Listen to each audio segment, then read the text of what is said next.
In today's lesson, we're going to learn how to make red velvet cupcakes with cream cheese frosting, but we're going to make it way lighter with less calories.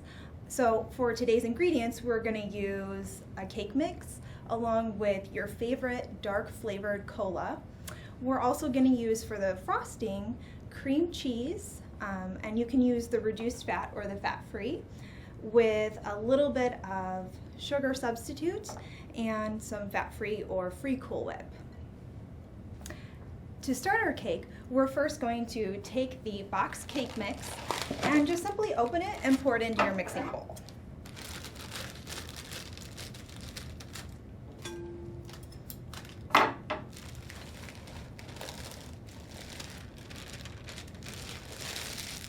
Then you're going to take your dark cola and just pour it right in too. It's pretty easy.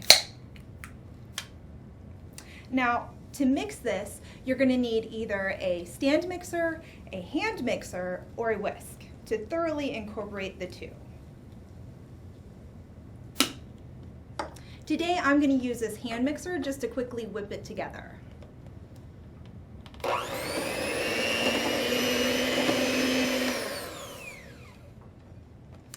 You want to mix your cake mix until you don't see any of the dry particles anymore. And then when you're done, you'll be surprised at how much it really just looks like cake batter, that all you used were those two ingredients and now you just have cake batter. To measure out evenly sized cupcakes, I always like to use these little scoops.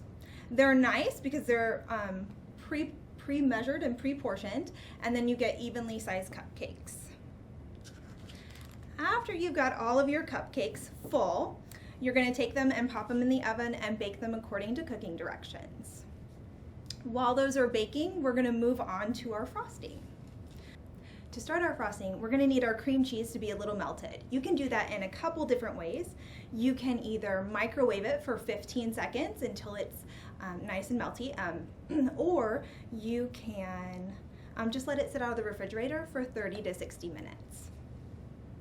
So once you've got your cream cheese softened, you're going to add to it your artificial sweetener. I like to use the baking versions because cup for cup, they are the same as regular sugar.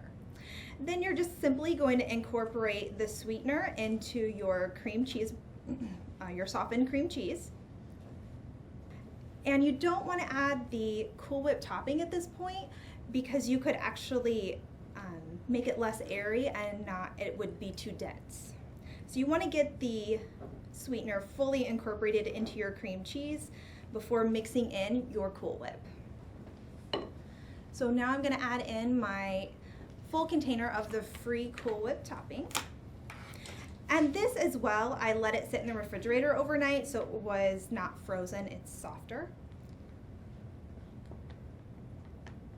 And then with your spatula, you're going to take and just fold that in to maintain its airy texture. Once you think you've got it all mixed together, you can frost your cupcakes in a couple different ways. You can either just take a knife and simply spread it on your cupcakes, or you can do what I normally do and just take a gallon Ziploc bag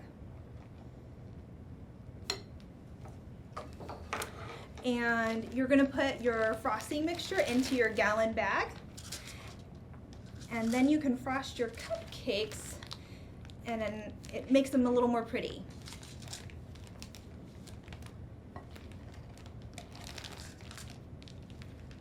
You want to make sure that when you're putting it into your gallon bag that you try to get it down into the corner to make it easier to frost.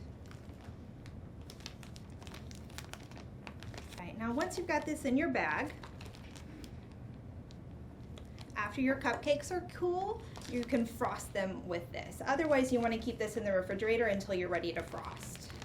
Okay, now that our cupcakes are done, we're ready to frost them. So we've got our Ziploc bag with our frosting in it. And to start frosting them, you just cut the corner of your bag. And then you simply squeeze out onto your cupcakes the frosting. Now that we've got our cupcakes frosted, we can enjoy them knowing that they're at least half the calorie savings of a normal red velvet cupcake. At the store, it's going to run you about 600 calories.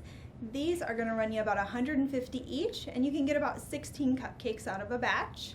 So I hope you've enjoyed cooking with me today, and I'm glad that you now know you can have your cake and eat it too.